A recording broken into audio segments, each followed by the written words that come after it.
All right, you guys, welcome back to my channel. My name is Rinima Borah, and let's get right into another episode of All Things Women.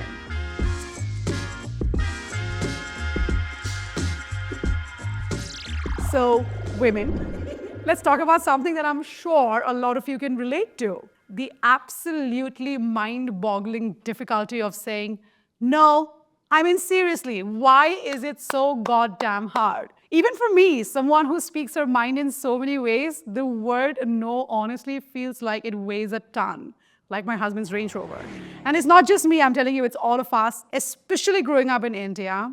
I can't even count the number of times I said yes to things I didn't want to do just to avoid being rude or hurting someone's feelings, or honestly because I was scared of how people would react, right? The whole art of people pleasing. Saying no just felt bloody wrong. So in this episode, I am diving deep into the reasons why women, especially in my country, Bharat, find it so hard to say no. We will talk about where this pressure comes from, how it affects us as women, and most importantly, how we can start reclaiming our right to say no without guilt. But first, let's look into why is it that women can't say no and the cultural conditioning behind it. So let's start with the obvious, right? In India, मेरा प्यारा देश, girls are raised to be good girls, अच्छी लड़कियां. And what does being a good girl mean? It means being polite, obedient, non-promiscuous, and putting everyone else's needs before your own. So saying no is seen as rude or defiant or even selfish. And God forbid if you are labeled as rude or selfish, because apparently that's the worst thing a woman can be. Can you believe it? So for example, how many of you have said yes to attending a function you just didn't want to go to because you didn't want to hurt someone's feelings? Your uncle, your auntie, your fufa, your foofy, I don't even know those words, but agreed to do extra work at the office because you didn't want to seem uncooperative to your boss? I know I have, so no shame. Fear of rejection. Another very big reason is fear, like fear of being judged or fear of being disliked or fear of losing opportunities. We women are often taught that our worth is somehow tied to how well we can please others. So we end up saying yes, even when we want to scream no, because we don't want to risk someone walking away from us. So the what ifs, and let's not forget the over bloody thinking. Every time I have struggled to say no, my mind goes into overdrive. What if they feel bad? What if they think I'm rude? Or what if they don't ask me again? What if I lose that opportunity? I know I'm not alone in this. The whole FOMO thing also plays a whole role. So the what ifs are a huge reason why we truly hesitate to set boundaries. And now I really want to get into my personal struggles with saying no. Trust me, saying no was something I struggled with for the longest time. Just not because I wanted to say yes, but because I again didn't want to deal with the discomfort of saying no. Whether it was going on dates I wasn't interested in, or agreeing to plans to avoid conflict with friends or family, or saying yes to my boss because I was scared of losing my job or not getting promoted. It all came from a place of fear and insecurity. And for years, good 32 years, I felt trapped in this pattern. But things started changing for me during the later years of my 17-year corporate career, particularly while working with amazing American women colleagues. Oh man, I learned so much from these women, especially when it came to standing their ground at work. Let me explain. I will never forget this moment, okay, that changed my perspective for good, and thank God for that moment. My boss assigned a project on extremely short notice to the entire team. Team was filled with Indian as well as American women. And I immediately said yes, and most Indian women did. All the Indian women did. Yeah, sure, I'll do it. But one of my American colleagues calmly pushed back. This is what she said. Oh, I'm sorry, but this timeline is too short for me to deliver quality work, and I wouldn't want to embarrass myself by being underprepared. So I will need more time, boss. Bro, that moment was like a revelation for me. And inspired by her and them, and this kept happening more and more often, I started practicing this approach myself. And I remember telling my boss later that, hey, this project requires at least 10 to 15 days to actually meet the quality we promise. So if the client insists on a shorter timeline, we need to communicate the potential compromise on quality upfront.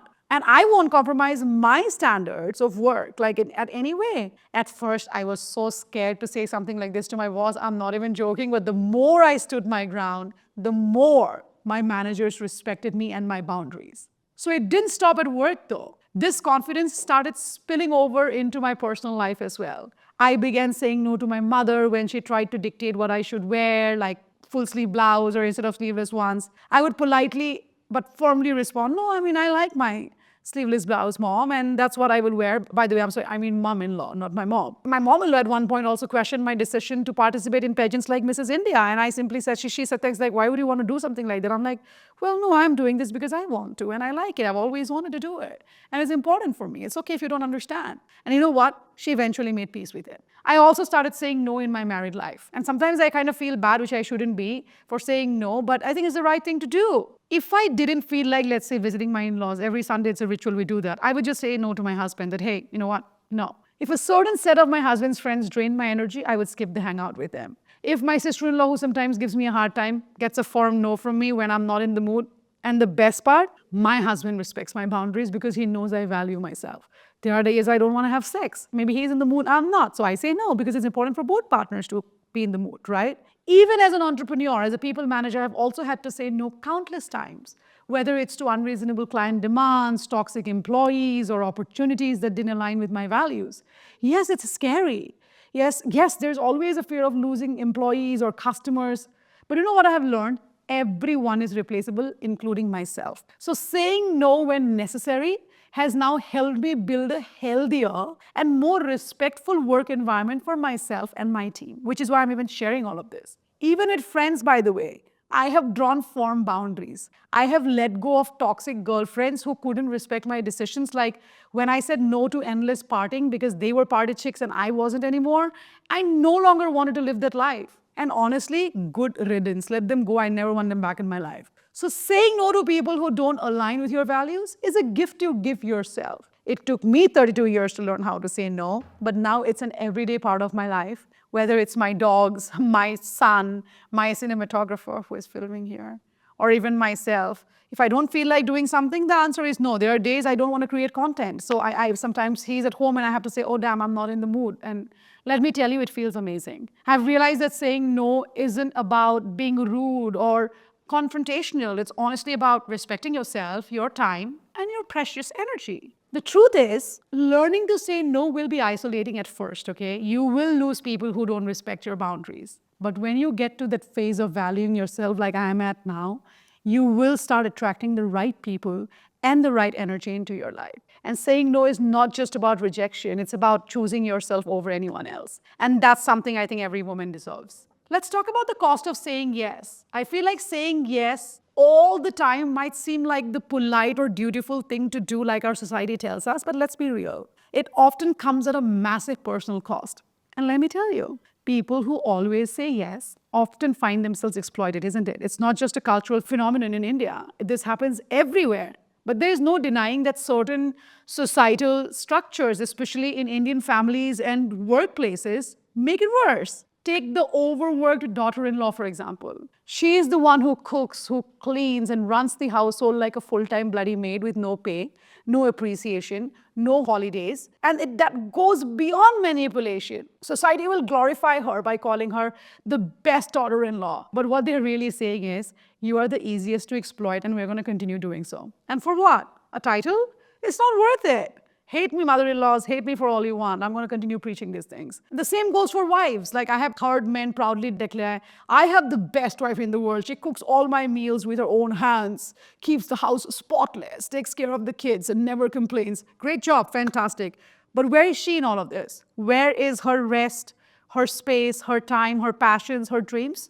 Or she doesn't have any, or you don't want her to have any. These are just examples of people talking and talking because they know how you won't say no. You see this at workplaces too, don't you? There is always that one employee who is the yes boss at all times, taking on every task, working late hours without overtime, skipping meals, sacrificing weekends, no personal life, without so much as an overtime pay or a thank you. And you know what happens? That person becomes the manager's go-to victim. That's what happens.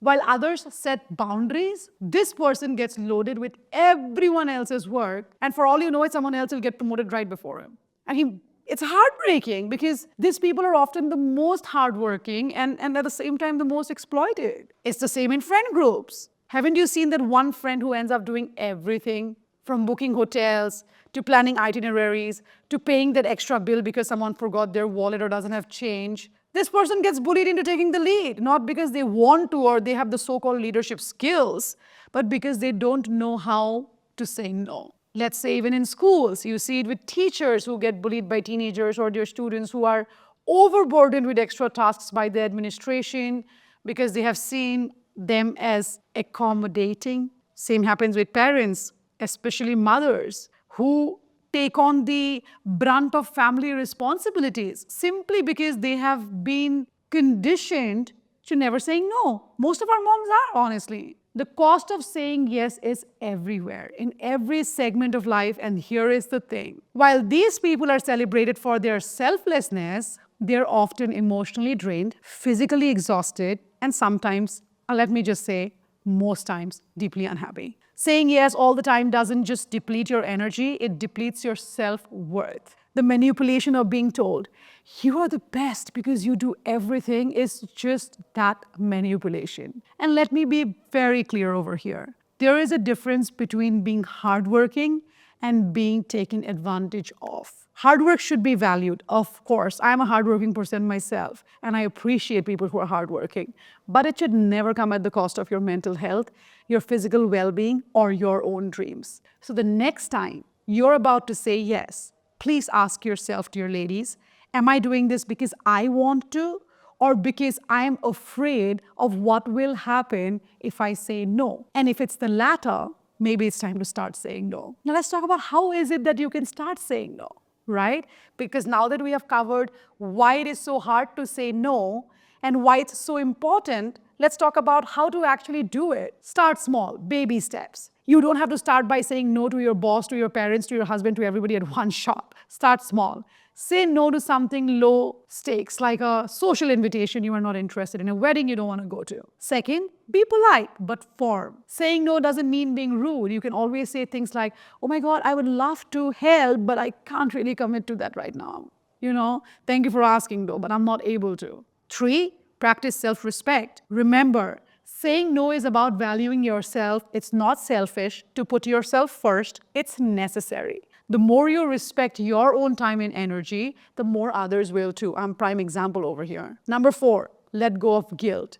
This is, by the way, the hardest part, but it's also the most important part. Saying no doesn't make you a bad person. I'll say that again. Saying no doesn't make you a bad person. It makes you an honest one.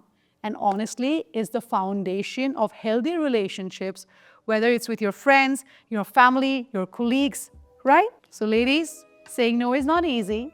It's something we have been conditioned to avoid our entire lives, but it's also one of the most empowering things you can do for yourself. So the next time you find yourself struggling to say no, of course, remember me and my own struggles that I'm sharing with you today, but ask yourself this again. What am I really saying yes to? And is it worth saying no to myself? Let's start this conversation, shall we?